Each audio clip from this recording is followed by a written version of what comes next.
Hello my dear students. तो कैसे हैं आप सब बच्चों। मुझे उम्मीद है आप सब अच्छे होंगे। आपकी विंटर वैकेशन चल रही है और आपको हॉलीडे होमवर्क भी मिला है। तो आज की वीडियो में हम इंग्लिश का हॉलीडे होमवर्क करने वाले हैं और आने वाले दिनों में हिंदी और मैथ्स का भी करेंगे। तो आप ये तो जानते ही हैं, मैं आपको पहले बता चुकी हूँ कि आपको काम क्या करना है। ये हैं वर्कबुक के पेजेस, ये आपको कंप्लीट करने हैं और ये आपकी हेल्प के लिए बताया गया है कि इस पेज पर जो भी दिया गया है वो इस वाली वर्कशीट से संबंधित है। वर्कशीट कब आई थी वो भी बताया गया है, वर्कशीट के चैप्टर का नाम भी बताया गया है। तो बच्चों इस तरह से आपको ये पांचों पेज करने हैं और आपको ये सारा काम खुद करना है। उसके बाद आपको ये वीडियो देखकर अपना काम चेक कर लेना है, या फिर कुछ आपको नहीं समझ आया तो आपको वीडियो देखकर करना है, लेकिन उससे पहले आप खुद कोशिश करेंगे। तो चलिए फटाफट अब इंग्लिश का हम देखते हैं क्या क्या करना है। तो ये है पेज नंबर 97। इसमें आपको क्वेश्चन दिया गया है, दिस स्टोरी हैज़ गॉन टॉपसी टर्वी। ये जो कहानी दी गई है ये टॉपसी टर्वी हो गई है, मतलब उल्टी पुल्टी हो गई है। Put the sentences of the story in the correct sequence by writing the correct number against each sentence. आप इसको सीक्वेंस में लगाएंगे और कैसे करेंगे, आपको यहाँ बॉक्सेस दिए गए हैं, इसमें आपको नंबर लिख देना है कि फर्स्ट नंबर के बाद सेकंड नंबर पर कौन सी लाइन आएगी, कौन सा सेंटेंस आएगा, फिर थर्ड नंबर पर, फोर्थ पर, फिफ्थ पर, सिक्स्थ पर, ऐसे ही कहानी को आगे बढ़ाते हुए फिनिश करना है। तो आप समझ गए, पहला आपके लिए दिया गया है। तो बच्चों इसमें है, कहानी शुरू होती है, once a boy was eating a piece of cheese on the roof of his house. एक बार एक लड़का अपने घर की छत पर चीज़ का टुकड़ा खा रहा होता है। Suddenly a crow came and snatch the piece of cheese from his hand. अचानक से वहाँ पर एक क्रो आता है और उसके हाथ से वो टुकड़ा लेकर वहाँ से चला जाता है। The crow flew away and sat on the branch of a tree. Crow वहाँ से उड़कर चला जाता है और जाकर एक पेड़ की शाखा पर बैठ जाता है। A fox was passing from there. एक फॉक्स वहाँ से गुजर रहा होता है। He so the piece of cheese in the beak of the crow and got an idea. तभी वह देखता है कि क्रो की चोंच में क्या है, वो चीज़ का टुकड़ा है। तभी फॉक्स के दिमाग में एक आइडिया आता है। He flattered the crow by saying that his voice was beautiful. तब फॉक्स क्या करता है, वो क्रो की चापलूसी करने लगता है, फ्लैटर करने लगता है। कैसे, वो बोलता है कि तुम्हारी आवाज़ तो बहुत अच्छी है। और फिर he requested the crow to sing a song and the crow started singing. फिर फॉक्स उससे रिक्वेस्ट करता है क्रो से कि तुम एक गाना गा दो मेरे लिए। तभी क्रो तो खुश हो जाता है ये बातें सुनकर कि उसकी आवाज़ बड़ी अच्छी है, तो फिर वो गाने भी लगता है। As soon as the crow opened his mouth to sing, the piece of cheese fell down. जैसे ही क्रो गाना गाने के लिए अपना मुंह खोलता है तो क्या होता है, वो चीज़ का टुकड़ा नीचे गिर जाता है।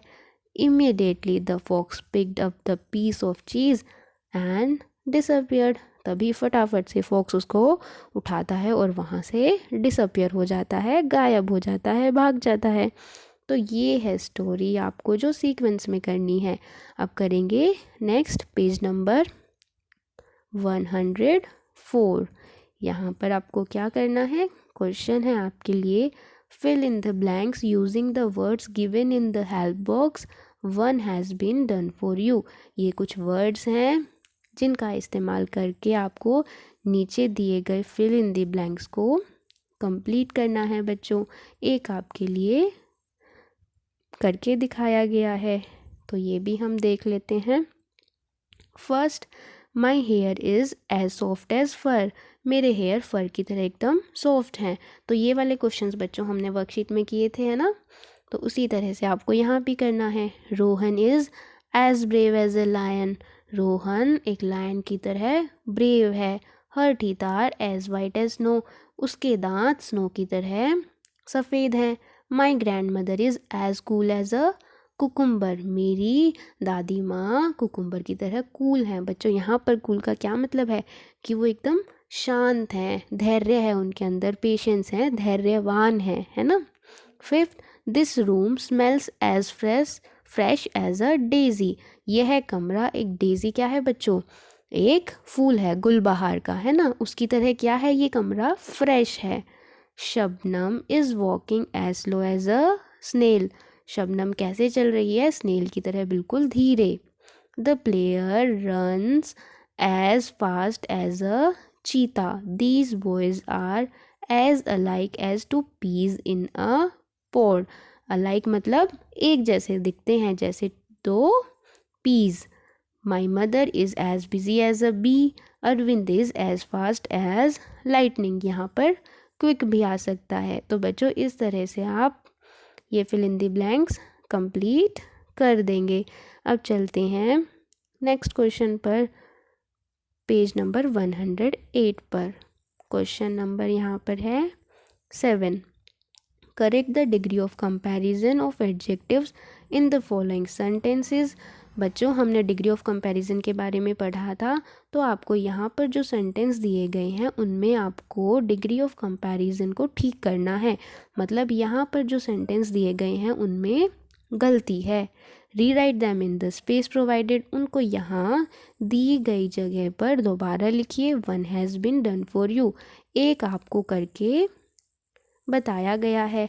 तो जो सेंटेंस दिया गया है उसमें हम देखेंगे कि डिग्री ऑफ कंपैरिजन कहाँ गलत है, क्या आना चाहिए, और फिर सेंटेंस को दोबारा सही करके लिख देंगे।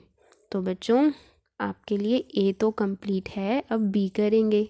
The Pacific ocean is the deeper ocean in the world, यहाँ पर डीपर नहीं आएगा, क्या आएगा, डीपेस्ट, क्योंकि यहाँ पर वर्ल्ड के जितने भी ओशियन हैं उन सब की बात की गई है, उन सब को कंपेयर किया गया है।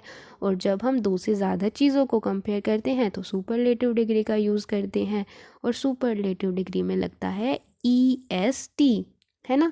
तो बच्चों ये हम पढ़ चुके हैं, आप ये वाली वीडियो एक बार फिर से जब देख लेंगे तो आपको और अच्छे से समझ आ जाएगा, आपको याद आ जाएगा कि हमने क्या पढ़ा था, कंपेरेटिव डिग्री में क्या लगता है, सुपरलेटिव डिग्री में क्या लगता है ना। जब दो चीज़ों का कंपैरिजन होता है, उनकी जब हम तुलना करते हैं तो कंपेरेटिव डिग्री का यूज़, और दो से ज़्यादा हैं तो सुपरलेटिव डिग्री का यूज़, है ना। तो उसी के बेस पर ये वाले क्वेश्चंस हैं।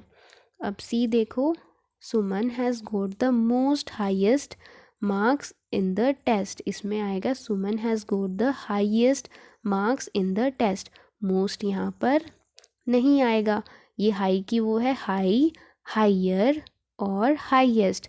यहाँ पे EST वाला क्यों यूज़ हुआ, क्योंकि इसमें सभी बच्चों के मार्क्स का कंपैरिजन है, किन्हीं दो का नहीं है, सब का है, इसलिए सुपरलेटिव, और सुपरलेटिव में EST हम लगा देते हैं।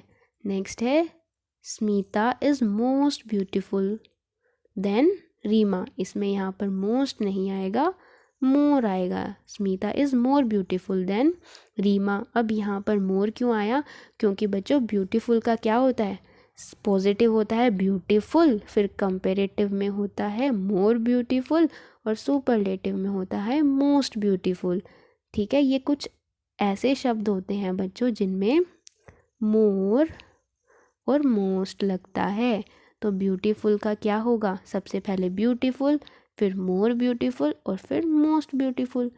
और मोर का यूज़ किया क्योंकि कंपेरेटिव डिग्री यूज़ करनी है, दो लोगों के बीच में तुलना हो रही है। ठीक है, अब next, this brown bag is more heavier than that blue one, इसमें यहाँ पर सिर्फ हैवियर आएगा, मोर नहीं आएगा, क्योंकि इसमें होता है हैवी, हैवियर और हैवीएस्ट, हमें हैवियर का यूज़ करना है क्योंकि दो बैग की तुलना की गई है ना बच्चों। अब नेक्स्ट है पंक्चुएट एंड रीराइट, तो पंक्चुएशन मार्क्स के बारे में हमने पढ़ा था, और अब इसमें आपको देखना है इस वाले पैराग्राफ में कि कहाँ पर कैपिटल लेटर आएगा, कहाँ पर फुल स्टॉप, कहाँ पर क्वेश्चन मार्क्स, कहाँ पर एक्सक्लेमेशन मार्क। ठीक है, तो उसमें आप अच्छे से इसको पढ़ लेंगे और यहाँ पर देख लेंगे क्या क्या चीज़ें लगनी है। अब चलते हैं next, page number 112। Right the opposite of the underline word in the space provided. इसमें बच्चों आपको कुछ सेंटेंसेस दिए गए हैं और उसमें एक वर्ड को अंडरलाइन किया गया है और उसी वर्ड का अपोजिट विलोम शब्द आपको यहाँ लिखना है। इसी तरह आप ये सारा कंप्लीट करेंगे। हर एक सेंटेंस में एक अंडरलाइन वर्ड है और उसके सामने आप उसका अपोजिट लिखेंगे। जैसे the class was very noisy at lunch. Noisy का मतलब क्या होता है? शोर होना, और इसी का अपोजिट आ जाएगा क्वाइट, शांत। This is the end of the story. And मतलब जो अंत, और इसका अपोजिट हो जाएगा स्टार्ट, मतलब शुरुआत, है ना। नेक्स्ट, ब्लंट, इसका अपोजिट शार्प।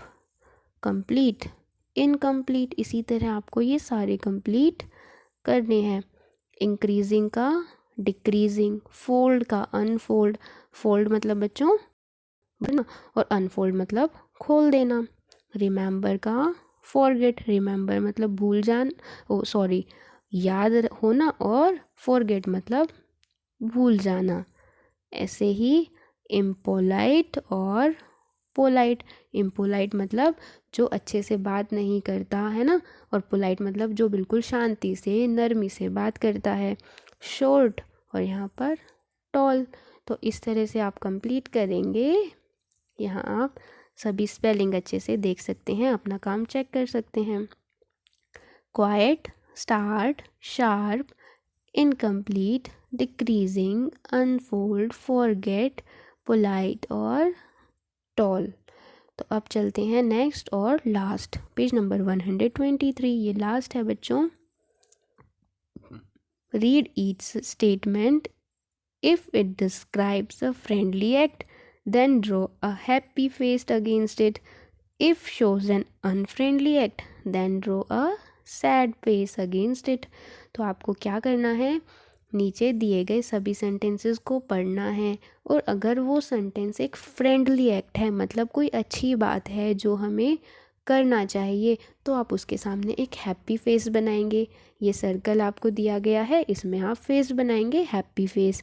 लेकिन अगर कोई बात ऐसी कही गई है जो अनफ्रेंडली एक्ट है, मतलब जो चीज़ हमें नहीं करनी चाहिए, जैसे किसी को कभी मारना नहीं चाहिए, बुली नहीं करना चाहिए, है ना, किसी का खाना उससे बिना पूछे नहीं लेना चाहिए, किसी की कोई भी चीज़ बिना पूछे नहीं लेनी चाहिए, तो ये सारी चीज़ें हैं अनफ्रेंडली एक्ट।